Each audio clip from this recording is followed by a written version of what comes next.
Hello, I'm Julian. I'm Gumshoe Tom. We are Team Binge. We are here to talk about The Afterparty, Season 2, Episode 7, which is called Ulysses. Tom, did you have fun during this episode?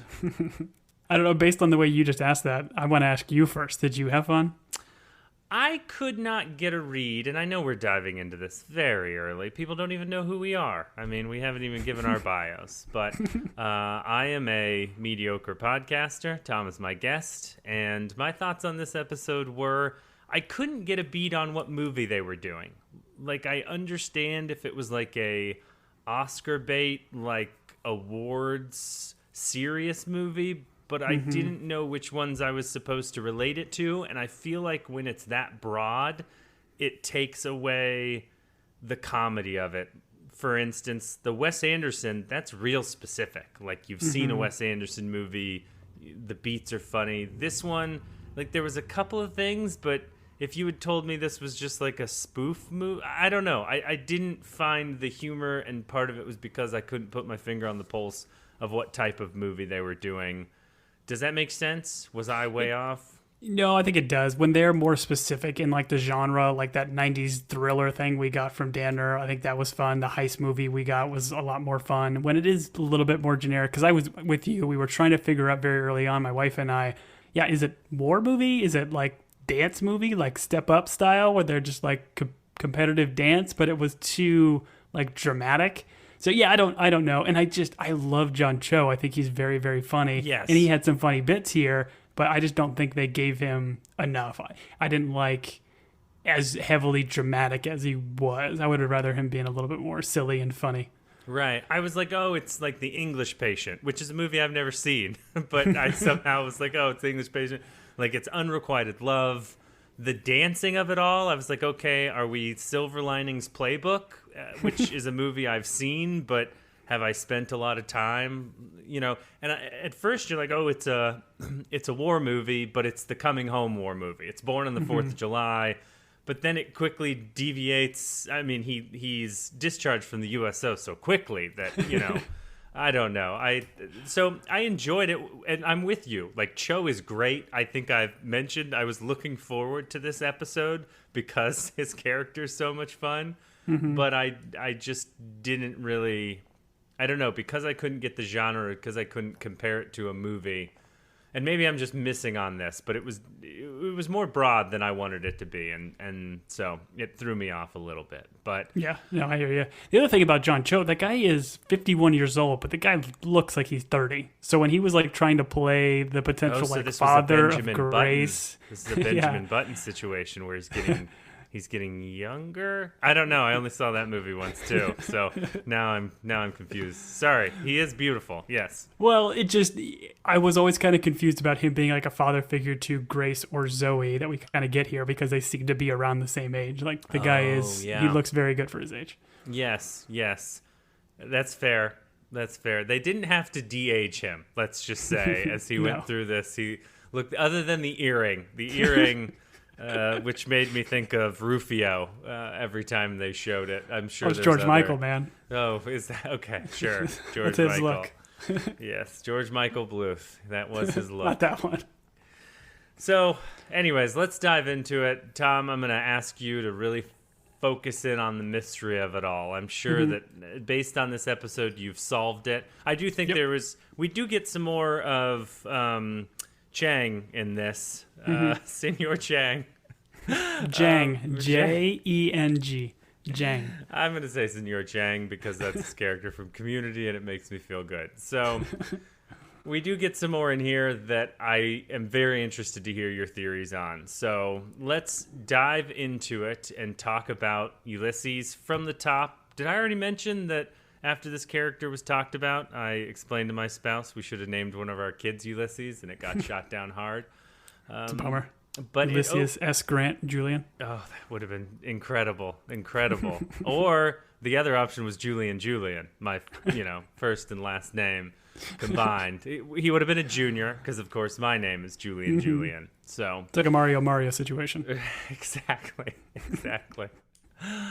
All right, this opens up with Dutch babies. Do I need to read into Dutch babies? This is the second time Dutch babies has been brought up, like, prominently, Tom. Is this something that's going to make an impact in my life while solving this murder?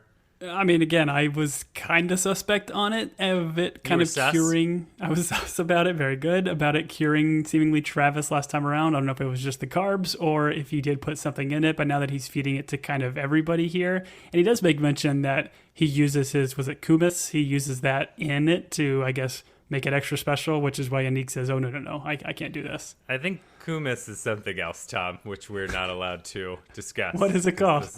I don't know, but it's some sort of fermented goat of milk something. Anyways, I thought this was funny in the beginning. Isabel's like, food? Oh, no food. And then Sebastian's, does it have carbs? Tons. No, thank you.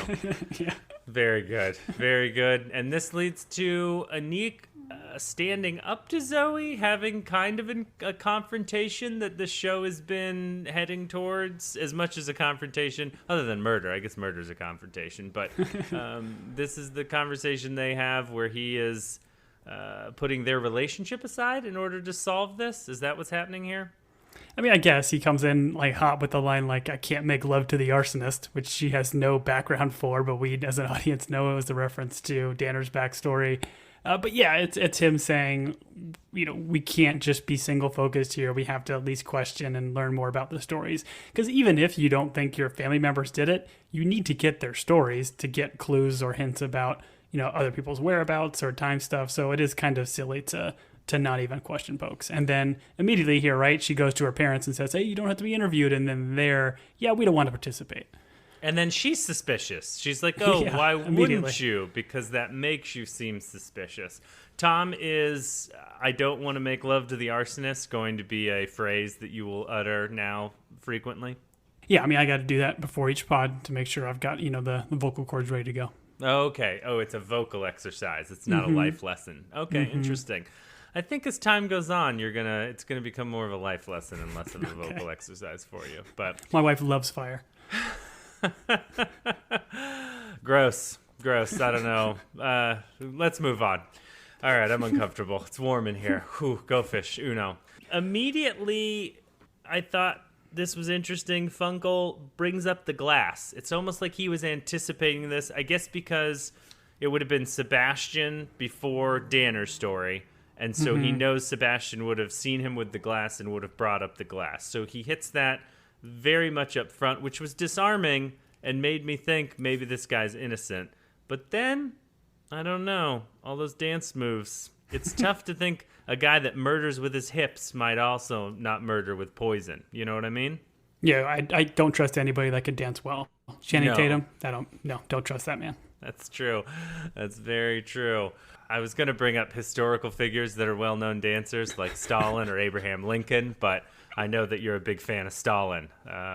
You didn't trust Lincoln. But anyways, let's dive into the Mine movie, Tom. We already talked about it a little bit. This opens up like a sweeping epic of... because he's talking about like living many lives, and it opens up with a war movie, and I was like, oh, it would be fun if it was like a Three Kings. It would be fun if it was just like a spoof of I mean, they're using Kuwait, but it would be fun if it was like a spoof on a Vietnam. Everyone knows comedy comes from Vietnam movies. So, but I don't know. They quickly lose me, but we find out he was in Kuwait as a dancer in the USO. The way this is set up was just great. How it like pans back inside that like Humvee or whatever, and you see him in just these sequins USA garb. So like I almost thought that they were gonna do like a Marvel or superhero spoof kind of thing, and like make him some sort of like superhuman guy or whatever, because it's very reminiscent of Iron Man, the original Iron Man. Sure. And then you had Captain America, who was like basically in the USO and trying to rally the troops kind of a deal. I thought that would have been a really cool, fun twist because, I mean, superhero movies are just absolutely everywhere, and I think it'd be a fun genre to kind of make fun of. And it would be in his kind of like his ego driven that he is a superhero because he's constantly like telling these over the top stories. Isabel, yes, we know you've traveled like that. Yeah. I don't know. So I do see the relationship certainly to the opening of the first Iron Man movie. I was wondering what the level of protection those sequins provided, because everyone else is in some form of PPE, and they're clearly driving in a combat zone. And so I'm assuming those sequins provided some level of ballistic protection. But Yeah, I think they're like dragon scale sequins. that's a good point. Very good point. I do want to call out here, like when we're talking about Ulysses' background. I mean, this episode kind of proves out that he's not a fraud, right? Like, he did this dancing stuff in the beginning, but then ultimately when he goes to travel the world and everything else, like, he is a world traveler. So I was kind of confused by that too. I thought we were going to kind of lambast him here a bit and say like, oh, he got all this stuff from Wikipedia, but I think it's all real, right? I don't know, because let's talk witnesses. So the dancing tour that he goes on with Vivian, they make a point of kind of making fun of it. He's going to, he's going to regionals, Tom. So where does he go at regionals? The exotic locales: Boise, Bismarck, Wichita, South Dakota, Topeka. Yeah, back to the Dakotas. Like, so my thought being, Vivian would have been along for that, but once he leaves there and he goes and travels all these other places, there's no witnesses from this wedding or this after party It's fair. that were there for that, other than when he's in Panagodia. And who finds him? Edgar. Who's dead? Edgar. Edgar, yeah. Who was on the grassy knoll? Edgar. How many times was Kennedy shot? Several. It's been a long time since I've watched. Was this a spoof of JFK? Is that what? I don't think Once so. again, I don't know. So my argument there would be, he could still be BSing all this other stuff. I agree with you. Part of me, by the end of it, was like, oh, he's not a fraud. But really, he could have made up all the international stuff, because Edgar's dead. So we don't know if he met him in Panagodia. Edgar might have met him in the back alley at an airport, giving out hot dogs, I think they call it. I don't know. Anyways. No, that's a good point. I mean, we had that a lot in the first season where, everybody giving their mind movie, they're unreliable narrators. They're putting themselves in the best light. So I guess that's a fair point. I just thought we would get, I don't know, Danner or Anik asking the probing questions that kind of calls them out a little bit. Because Danner is suspect in the beginning. She's the one that says, like, oh, do you know that because you saw an article on Wikipedia, or have you actually been there or whatever? So Sure. But, I don't know where I land. Honestly, I just came up with all of that once you asked that question, because I came out of this episode being like, oh, it's not Funkel because he was traveling and, like, he did this he wanted to be there for Grace and loves Vivian and all that stuff. So let's talk about the earring, Tom. You've got days. You did a ton of research. I'm looking at the outline. 3 pages on the earring. What would you like to discuss on the earring? Wham, man. That earring is that's something. It's a choice. And I like how he doesn't just like wearing it in a scene. I think he has it like for the entirety of all this Mind movie and backstory. So very reminiscent of George Michael. From what I can see, it just looks like a lowercase t. Do you know what it means? Well, I was confused. You just said wham, and I was like, it's not a W. So I'm assuming, is wham an expression? You're like, wham, that earring's cool. I don't. That's George Michael's band. Wham. I'm unfamiliar. Unfamiliar. You are the worst. Did they cover any hymns? Because unless they covered hymns, Tom, I probably missed them. Also, I'm a child of, we'll just say, somewhere between the 60s and the 90s. Okay. Anyways, he's got some, I guess, PTSD from the USO tour. Haunted past. I feel like someone from Arrested Development writes on this show as well, because being in the USO is a Buster thing. So thank you, show. But anyways, turns this into the only way he can conquer it is competitive ballroom dancing, in which he becomes partners with Vivian, who is Grace's mother, and they travel, I don't know, the northern Midwest? I don't know how you would describe. I also thought when it flashed regionals, I also thought of the Community episode where they join chorus or whatever, and that they're always talking about regionals and semi-regionals and all that. Anyways, they end up in Tampa, Tom. Tampa, you have always said, is your favorite town in the US of A. So go ahead. Floor is yours. Talk to us about Tampa. It's my favorite of the AMPAs. They No, I don't want to laugh. No. Oh, good for you. But yeah, so they are getting kind of prepped for it. They have this little scene at the beach, which I thought this is probably one of my favorite lines from the episode, where she's kind of telling him like, "Hey, we have to do this fancy jump lift or whatever." He's like, Sure. "No, There's always we a can't fancy do jump that." lift. Yep. She's like, "Yeah, we're Triple gonna do it right axel. here on the beach." He's like, "Dance here on the beach, like the seagulls do." So good. Incredible. What? Once again, both Vivian and forgive me, I don't know the actress's name, but John Cho, I don't know. They're doing great work here. I wish there was just something different that I would have enjoyed more. But they dance on the beach like seagulls do, and this leads to an extremely romantic kiss. And then there's a moment, as always happens, when two fingers reach for the toothpick dispenser and the fingers touch. It's like when Tom, I've been at a restaurant with you. It's when we both shove our hand in the mint jar that has all the mint, the after dinner mints, and our hands touch. That's very much what's happening here. I appreciate that after dinner you could also get a toothpick. So the fact that you didn't choose the toothpicks, you chose dinner mints was great. I appreciate that about you. Sure. But I feel like, this toothpick holder is fantastic. I need to get me an ornate toothpick holder. It seems like it really classes out the room. Tom, that's fine, but I'm going to tell you, with your kid, he would bang on that thing and all the toothpicks would fly out with whatever spring-loaded mechanism is happening there. That's the only reason why this house no longer has a toothpick holder, because it shot toothpicks into the ceiling. Had to get the drywall guy to come and patch it up.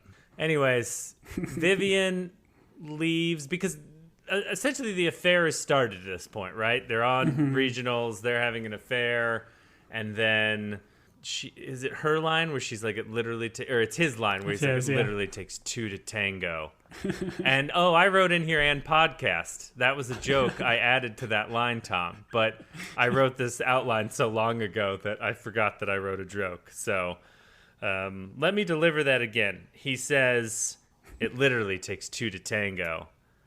Tom and podcast. You nailed it. So much better the second time around. Was it better the second time around? Jimmy, leave it all in. It's all gold. Or at least bronze. Maybe silver. I don't know. This all leads to her cutting it off. And I feel like the dancing in the rain is the, I don't know, climax? Can I say that? Sure. Of Act 1 of a movie like this, or Act 2? I don't know.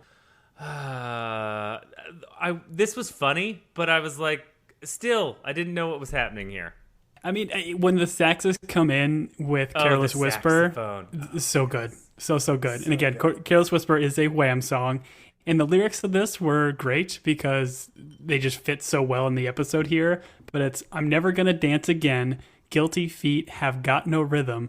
I should have known better than to cheat a friend and waste the chance that I'd been given. So I'm never going to dance again the way I danced with you. So I feel like they almost wrote this episode with those Wham lyrics in mind.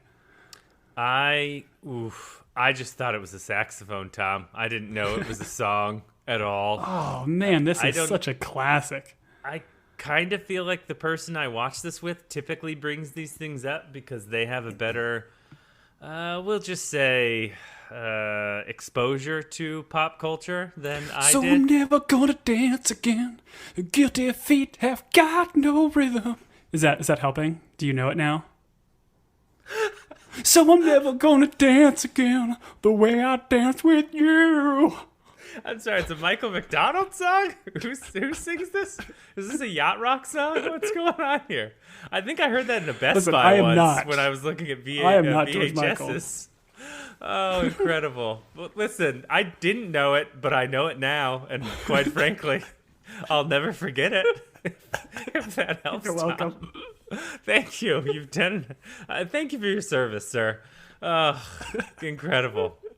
I wrote in the outline at this point, is Grace his kid? Which I thought I was being super clever about, but then they make it a plot point in the episode, so I wasn't that clever. But what do you think? Let's talk about it now. Is there a possibility, or is it proven that it's not? I don't quite remember. She says it's not possible, but I think there's still a question because that's why he needs the DNA swab at the wedding, right? Yeah, they've got a lot of back and forth towards the end. Vivian's kind of trying to say it's not true. I think Ulysses eventually thinks it is because Grace seems to be such a phenomenal dancer and a natural, which you could beg that he got that, or she got that from Vivian as well. But yeah, I mean, I just like the mystery of it. I don't know if I need to kind of know right now, but I like that we're getting more of these characters' backstory and potential like motives or whatever else that they're hiding things. I wish we would have gotten a little bit more of these little nuggets. The only thing we got was when Ulysses showed up, Jang was like super mad or frustrated or whatever. But it would have been nice to sprinkle more of this family story's mystery. Sure. There's a big Macarena scene in this episode, and I think it's him with the kids, right? He's like dancing with the kids to the Macarena, and it's good to see Macarena coming back, right? Is it time for that to come back? I think so. I mean, is there a more erotic dance than the Macarena? I just the way I pronounce it, I know that it's a sensual thing. The Macarena. I have to really try not to say macaroni whenever I say it, but those hip movements at the end. I mean, and then yeah, it's what erotic. What a song to take over our childhood. You know, just being in that gym with that linoleum flooring and the AC pumping, and just a bunch of kids being taught the Macarena. I mean, if there's not a class action lawsuit about school teachers that forced us all to do that in what? 4th grade, 5th grade. You know what? I'm jotting a note down. I'm getting in touch with my lawyer. I think there's enough trauma there that we could probably get some cash from the flush public school system. They've got all that money. We're going to take it from them because of the Macarena and what it did to me. Man, I didn't realize that scarred you as much. I loved the Macarena. I loved all the little songs you get in school. Tom, that's the difference between you and I. At a young age, I hated fun, and at a young age, you loved fun. So some things were traumatic for me, but joyful for you. And that kind of explains the two of us in a nutshell, if I'm being honest. When did you start liking fun? Has that happened yet? No. And that's part of the lawsuit, Tom. I think I've been stunted because of it. Oh, man. This is then where Ulysses is like, I need to leave. I need to go. I need to be free. I love his line. His line is so great. He's like, where are you going to go? As far as I have to, until the memory of your face ceases to echo in my heart. Oscar winning performance from whatever it is that's happening in this episode. Thank you, Tom, for sharing. Thank you for sharing that piece of you with us as you quoted that line. Incredible. Incredible. The person that does not like that line is Fang, who's standing in the doorway. And I think it's a Team Binge staple that whenever you're confessing your forbidden love for someone, you got to check the room. You know, I know it's not very romantic, but not that hard to take 30 seconds to open doors, open closets, open bathrooms. Very quickly, too. Yep. Flush toilets, open skylights, look outside. Check cars, put the dog outside because if they hear it, they'll know. And then put the browser in incognito mode. Yeah, exactly. Put the brazier in incognito mode. Yes, I've never been able to unlatch them, but yes, very good. That's true. So Fang then threatens to kill him the next time he sees him, which comes in hard. Is it much of a threat? I think I could take Fang. I think John Cho could take Fang, if I'm being quite honest. I don't know, man. I feel like he's kind of wily. Oh, you think he fights dirty? Yeah, probably dirty, and he's probably got that ice. He's gonna throw some syrup in your eyes, like Bloodsport style, just kind of like put you off. Oh no! He takes the syrup, he puts it on his knuckles, and then he dips his knuckles in the shaved ice. And then he cuts Gummy you bears with and the sprinkles. Yep. Is that Simpsons? Is that from the Simpsons? No, that's from Hot Shots Part D. Okay. He dips his hands in the caramel, and then there's a big thing of all these different. And the crowd in the background is like, gummy bears, sprinkles. And he comes up and he's got both in his hands. So good. Oh man! And that's a little bit of Tom and I's Hot Shots Part 2 podcast, a movie I've never seen. and Tom can quote word for word. So, oh man, we gotta watch welcome. it together. That's like back again. It's like we talked about the Naked Gun and those spoof movies. Like that's when those spoof movies were great. Listen, I'm all about revisiting old movies. We talk about them, and I'm ready for them, especially if they involve gummy bears. I love gummy bears. Okay. I'd like to eat one day.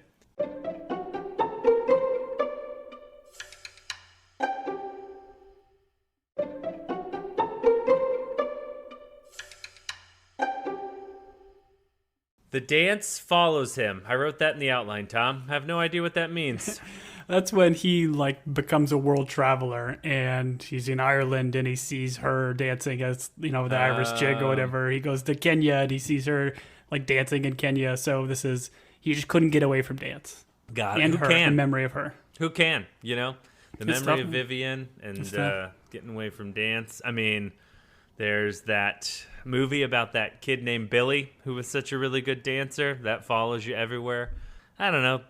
Billie Eilish, maybe, was the kid that danced, right? Was that a movie? She's a very professional and talented singer. I don't know if she's I bet she could known dance for her too. dance. Who knows? I'm sure she could. Yeah. But who could dance is this lady in Ulysses' bed here when he goes to España. Yeah, the one with the clacker. Yeah. She leaves while clacking. That was such It's like a horse clack, the way she does it. Like, like so good. Monty Python with the coconuts. Oh, it's incredible. Oh, thank you, Jimmy. Thank you, Jimmy, for putting that in real time. What talent. Man. I know you guys are on strike right now, Jimmy, but great work. Real great work. Wait, why is he working if he's on strike? That doesn't make any sense. We don't pay All him. right.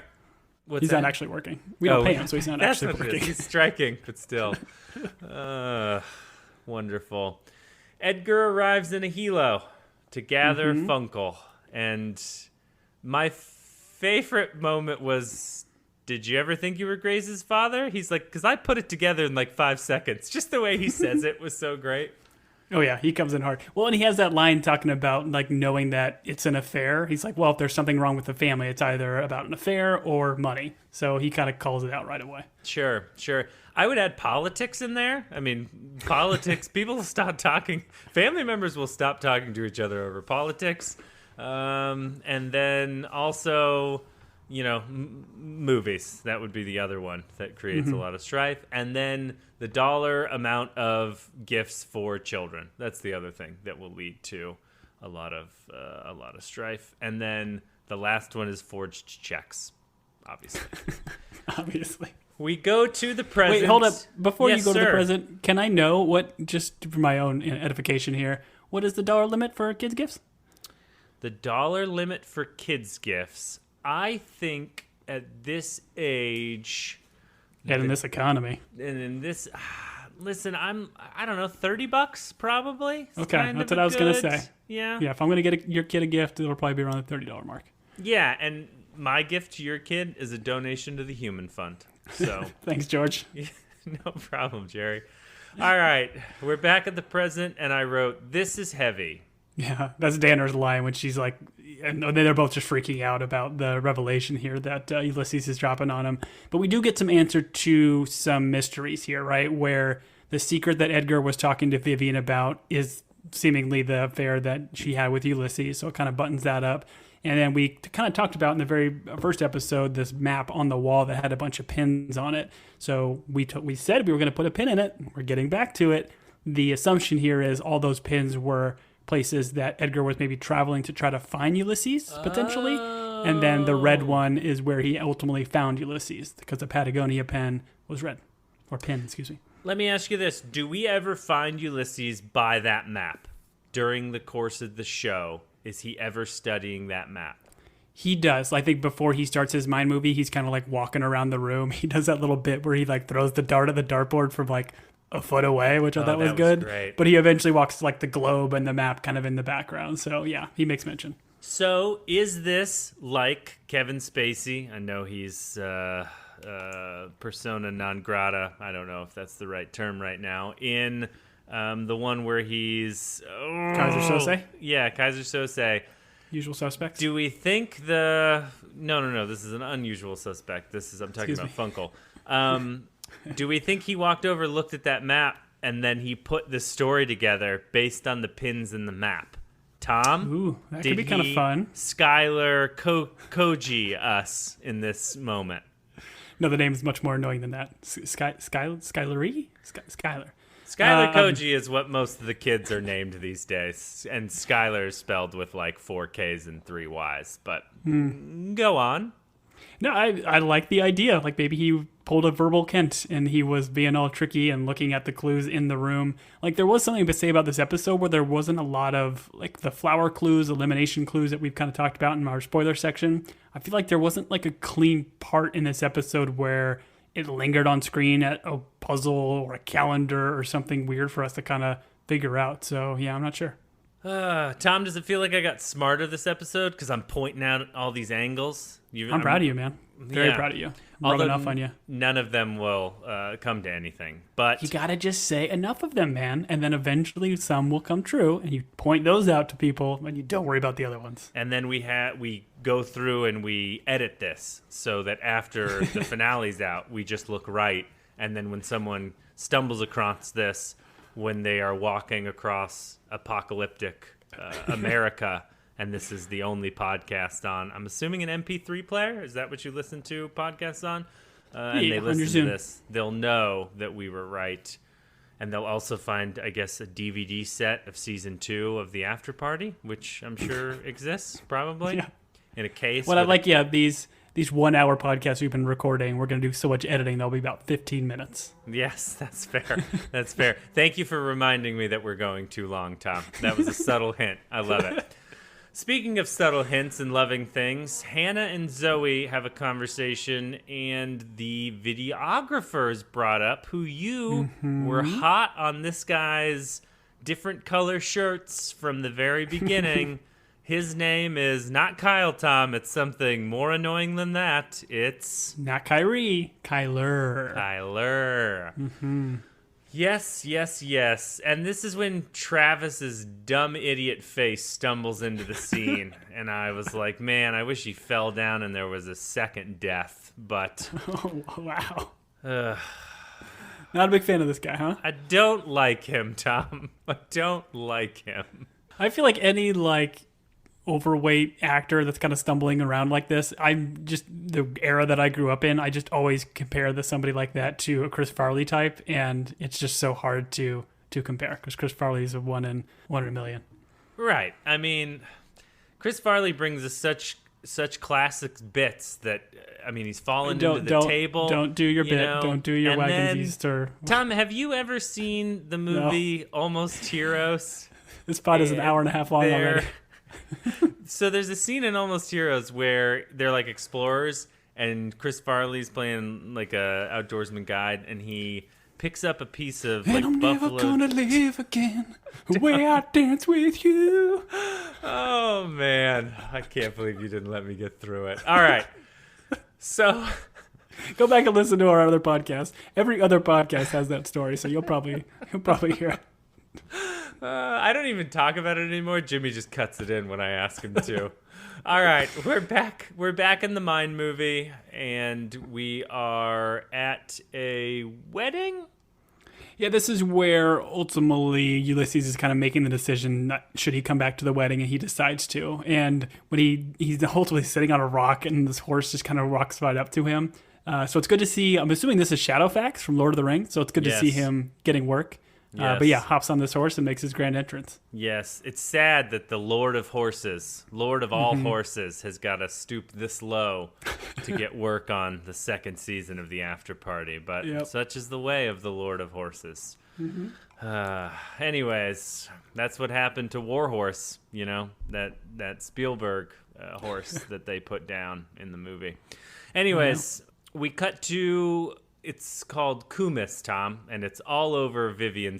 Yes, so we're seeing it now from Ulysses' perspective here. And then, again, I like how he's cleaning it up. He's like, you have some in your hair, saying it all like beautiful and poetic, but it's still very gross. And that's where they get Vivian saying, meet me by the weeping willow at midnight. So they're going to have a rendezvous. Nice. And I think this is also the moment where he paints Anik in a much like... I don't know, nicer picture, we'll say, where it's more eloquent, and Anik even recognizes it. And so maybe that's a little bit of what we're seeing here. That, Funkel is going to put a poetic spin on everything. So there are some embellishments here. Because even Anik is like, thank you, but I did not sound like that when I guess, shot Kumis all over. Yeah. So then they ultimately have the confrontation here by the Weeping Willow, and I like how the willow's like in the background, this like beautiful pink tree, and there's like the leaves kind of floating in the sky as they're having the talk, so it's very dramatic. But Vivian ultimately kind of tells Ulysses here that Grace is not his kid, which again, we don't know what to make of this. Is she just kind of saying this to try to move on from this chapter, or does she know more? She said she got a test, but again, we don't know. And then ultimately Jang, I think, shows up and then kind of, again, confronts, and they talk about, Jang is not going to let Edgar ruin the family, because I think they know that Edgar knows the secret. So this gives Jang a little bit of motive to potentially be the murderer. But I feel like it was just so heavy-handed here. Well, I'm like, okay, well, it can't be Jang. Sure, because there's a moment in the end of it where Jang has like a dish or he has something, and he's like, oh, this is only for Edgar. Yeah, like a strawberry Bing. Yes, the strawberry Bing. Sure. How did that not come to mind? I should have remembered that it was a strawberry Bing, obviously. So, yeah, I don't know. I don't know what the show's doing here, because I feel like a lot of the characters that you think it's gotta be, they've pushed us towards them so hard that they can't be, if that makes sense. But I guess if they do it with everyone, then no one's innocent. There's a naked butt that happens in here. It's pretty funny. Oh, man. That was a good callback where we knew this happened in this scene, but just, like, it was after a dramatic line, I think, that Jang says about, like, Edgar not ruining the family, and then you just hear, like, the pitter-patter of naked guy running across the grass. Was so funny. So, how many times do you think Sebastian had to shoot this scene? Do you think they were like, hey, we need it again for this version of the show? Did Sebastian run naked, I don't know, 10 times because there's 10 episodes? I'm not sure if we see a close-up of his face. This could be a stunt butt. Stunt butt. Tom. Is your nickname in college? Middle school, actually. Excuse me. Yeah, it's not something I You didn't grow into your butt until later, so yeah, people called you stunt butt. Thanks for bringing up that horrific past. Wonderful. Haunted past. All right. So before we move on, because I think he then gets to like the reception and they have like the dance and everything. You brought this up, which I think was a very astute point. When at some point before the wedding, we had Ulysses like in the shower of Anik's, I don't know, room or whatever, and you had kind of thought maybe there's somebody else in that shower, or he's kind of up to something, the way he was kind of stalling and singing and everything else. Right, and he goes to get him, and he takes a very long time in the shower. Yes, I remember this. Is your assumption like maybe he is, hooking up with Vivian here? Is he planning something more nefarious? I feel like that was kind of the thing I got, because we don't really have much of this time frame. I had forgotten about that until this very moment, Tom, so I do not have any type of... I mean, the obvious would be that Vivian was in there with him and he was trying to hide that. So yes, that very well could be. That would be my guess in that moment. The other option is that he's in the shower cooking up some sort of poison made of goat's milk. That's where I make my poisons. What does that mean? I don't even... Let's not explore that. Moving on. Let's not explore that.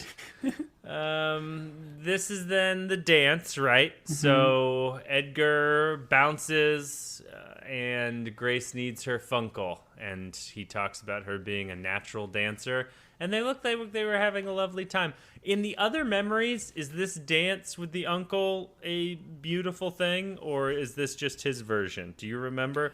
There's an episode of Malcolm in the Middle where the mom takes dance lessons, and in her mind it's like a beautiful thing, and then eventually she sees a video of her and she's just a disaster. Like, she thinks the dance instructor is her partner because he thinks she's so graceful, but really he's just trying to save the other students from her dancing. So is that what's happening here, or was it truly a beautiful dance, Tom? I think there's probably a little column A, little column B. I don't know if it was as beautiful as they kind of made this out to be, because they had like choreographed dance steps and spins and everything. It was a lot of fun. But I don't think in the other Mine movies we've seen, he was just kind of there to be there for her. I don't think it was some crazy fancy dance. That's fair. Tom, the greatest line that's ever been delivered in any show ever that I have pocketed and will use it at any party I throw, any children's birthday party, and I'm going to change the time. The time can be changeable. Is Edgar standing up and saying, "It's 10 p.m., that special hour when guests become trespassers." I lost my mind. I wrote it down.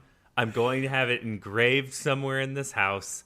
There is a point where people have been at your house for so long, and you're just like, why are they still here? My wife will tell a story. There was recently a birthday party where someone's like, oh, I bet you're enjoying this. And I looked at them and I said, I can't believe you all are still here.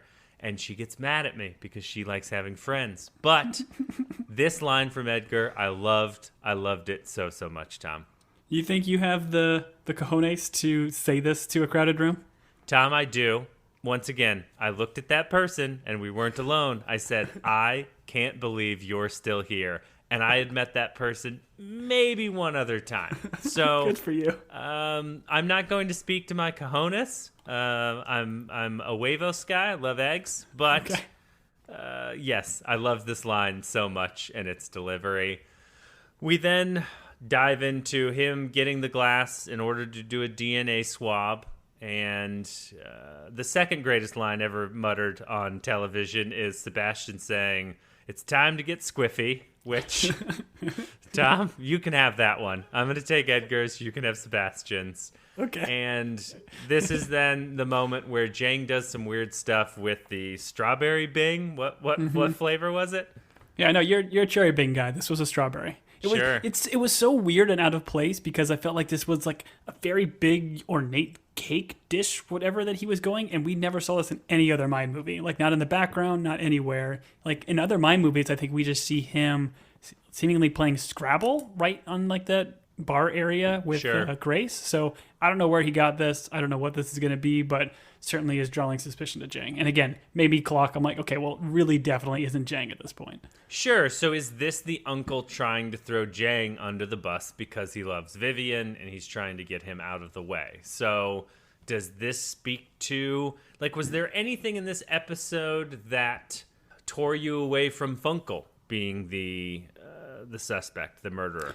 Well, outside of all the things you said about him embellishing the stories, I mean, I don't know if that's enough for him or enough motive for him to want to see Love's Edgar not dead. enough, Tom? Love's not enough? Love's the only thing, I'm told. And love means never having to say you're sorry. So if you murder someone out of love, guess what? You don't have to tell the person you murdered you're sorry. That's what love is. But what is it? Is it him doing this for Vivian? Like Vivian's like, hey, we need this guy out of the picture. We can't let him say this. Like I still don't understand why he would want Edgar out of the picture. Well, that's why you don't watch Agatha Christie on PBS and I do, Tom. Let me paint the picture for you. Please. He needs Jang out of the picture. I almost said Senior Chang, but I didn't. I caught myself. He says he needs Jang out of the picture because he loves Vivian. The best way to get Jang out of the picture is to have Jang committing a murder. Well, not committing a murder, but essentially being accused and convicted of a murder so that he goes to a jail for a really long time. Vivian, of course, visits him sadly for a couple of months, but then she's free to be with Funkel, and also they need some money, and that money is going to go to Grace, and Grace, who never really liked her dad in the first place because she's allergic to ice, is in on it as well. So thank you very much. That is my theory. That's a theory. Yeah, I don't know Sounds like if I you follow. agree with me. Sounds like you're 100% on board. So I guess we can lock that in as both Tom and I's prediction. Okay. Speaking of locking stuff in, talk to me about Skylar. Are we gonna get a Skylar episode? Is that your thought at the end of this? Kyler, don't dismiss him. You said Skylar. This is Kyler. Well, Skylar's the plural of Kyler. So listen, Yeah, you don't have to tell me about Kyler's. I watch him throw interceptions and make bad decisions every Sunday, and I'm going to be doing it for the next 4 years. Give us Kirk Cousins, Barrett. I wrote you an email. But yeah, we get a quick cut of Zoe kind of coming in. Well, I guess Zoe and Travis work together to find Kyler's Instagram page that kind of shows that he has the video of all the wedding. I like Danner's line calling him a scrawny Scorsese, so that's pretty good. So I'm excited for this one. Like the whole idea of like a found footage mind movie could be a lot of fun, and getting all these different like views of these scenes we've seen from like a camera. Like there's nothing that can lie in the way this is going to be told to us, right? This is going to be the actual events. So nice. I'm excited for it. Nice. It was funny. I don't know a lot about Instagram, but all of the videos seem to be like start with pictures of his face. Like he turned the camera on his own face before he started filming. So, yeah, Tom, as we exit the episode 7 discussion and enter your corner, Tom's spoiler corner, let's talk about just predictions. I feel like I've talked myself into Funkle the more we've talked about this episode. So I'm not opposed to Vivian and Funkle being in on it together, if I'm being completely honest. Okay, I appreciate that. I mean, I don't know. Like I said, I was been kind of Jang trained, but as much as they pushed it and so heavy-handed, I'm kind of like, maybe it's not. I mean, I will. My wife had proposed maybe it still is Hannah. I like that idea too. I think she's just kind of mysterious and obviously has a relationship with Grace. So I don't know yet. And again, I don't know if we've gotten enough to know exactly, which is why the show continues to be a lot of fun. Sure.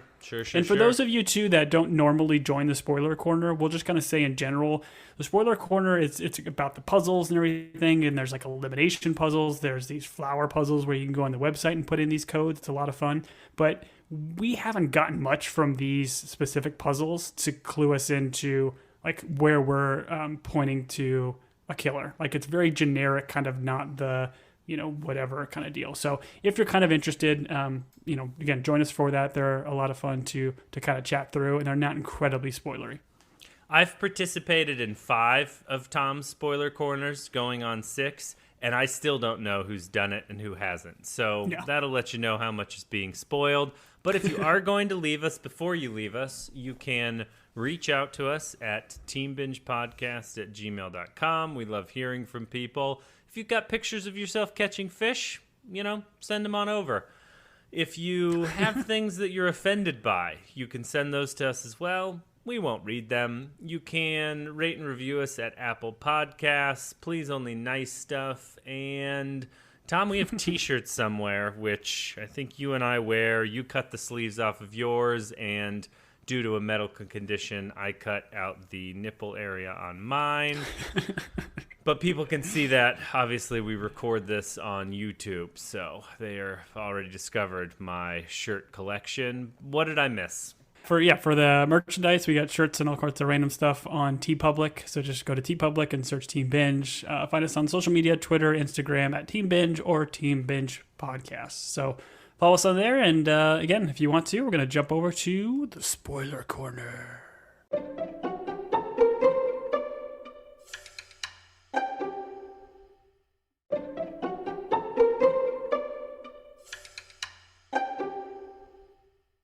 All right. Spoiler corner time. You ready, Julian? I'm ready. I was terrified by whatever voice you just did to introduce it, but I'm hoping I don't get murdered in this corner that has no doors, no windows, and is made of unpainted concrete. Please proceed, sir. Okay, so we have Danner's Fire, episode 6. Again, it was fire, man. It was fire. Very fun episode. I think we had called out both of these in that pod where these clues came from. So the first one, the elimination clue, came from the food fight thing, sexy time they had with the food by the refrigerator. Yep. But when he's lying down on his stomach, he has all these different like circular foods or kind of like small foods on his chest. So there's like marshmallows, pickles, cheese puffs. I can't remember what else was on there. But if you look at it, they're in a very in here all of a sudden. Goodness.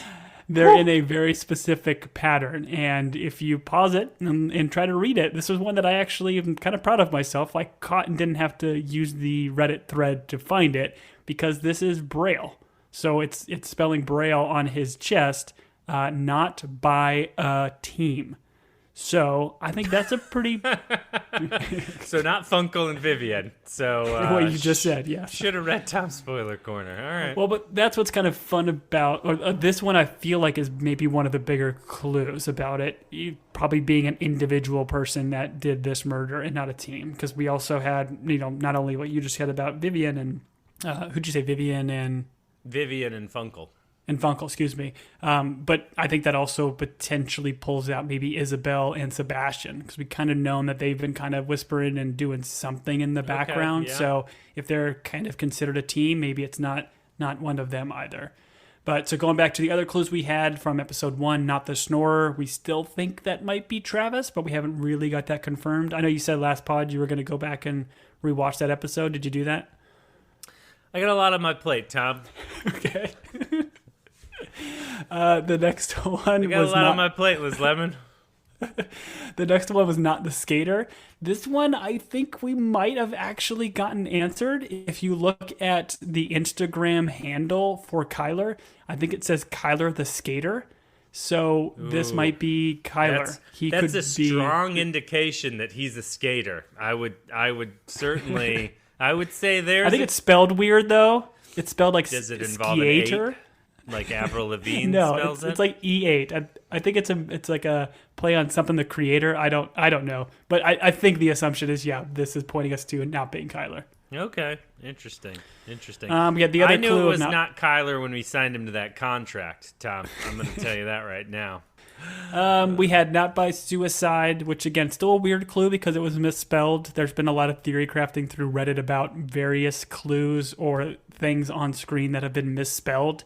And for a show that is like very much into the production clues, it's odd that these specific ones have misspellings. So it's potential you take these misspelled words throughout maybe the entire series and put them together to do something. That's what's been theorized so far. Because again, not by suicide was spelled not, instead of by, it was EY suicide. So goofy.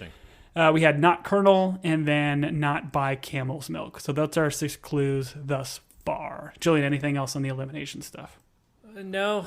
I mean, when it says not by camel's milk, does that rule out Funkel, or does that just say that's not the mode of the poison? Like, that's not the delivery vehicle. I think it's just a delivery vehicle, right? Because he also made mention of putting that camel's milk in the pancakes or whatever, right? The Dutch babies. So it's not via Dutch babies seemingly as well. Okay, I got it. So then from the elimination, we jump to the fun flower clues. This one was from the flags at the bar, which we kind of notated when they were at the karaoke bar. These are like nautical flags. So the nautical flags, each one of them there's 26 of them, each symbolizing a letter. What's tricky about this one is when they first show these flags, it's from, I think, Paul Scheer's perspective of like looking at the bar. They actually are in reverse order. There's one very quick shot where it shows the flags from like the bartender's perspective, and that's the actual order of the flower, which spells out marigold. So 7 letters, marigold. And when you put the clue in the website, you have to say where you found it, and then you say bar. So marigold, bar, that unlocks Danner's puzzle, which was called networking. This one I don't know if I'm proud to admit this, but I gave this one a shot, and this was a doozy. It had like a 256 square grid that you had to like solve these kind of clues where it was like different crossword style like questions or puzzles. And then when you answer them all in one direction, there's like another set of clues below that's the same puzzle, but the letters are in the opposite direction. I don't know. That probably doesn't make any sense. It was a fun puzzle to do, but it was crazy intense. And if you want to give it a try, again, throw marigold and bar into the website and you can give it a shot. But all of this ultimately ends with giving us another clue, and it was cyberbully was the 10-word clue we get from this.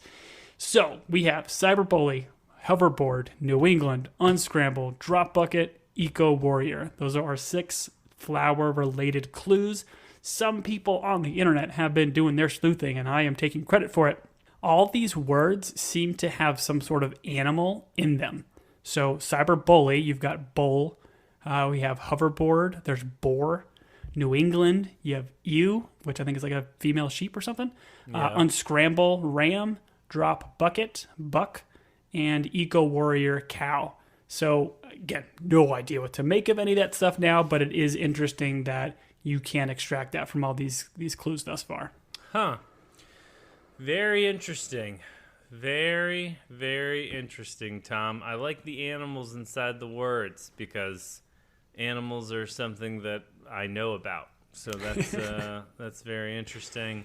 It's just wild, like these clues and some of these things. I think even from this Ulysses episode, I haven't gotten them quite yet, but it's just the amount of production and work and stuff that goes into this. Most of these like PDF flower type puzzles are very much like crossword style or related, where it's just like small little clues and you kind of have to put them together. But I have no idea where this is taking us, where we're going with it. I think even Chris Miller has said in interviews that, the Redditors are finding stuff, but there's loads of stuff in all these episodes that folks are missing. So, okay. A lot of fun. Interesting.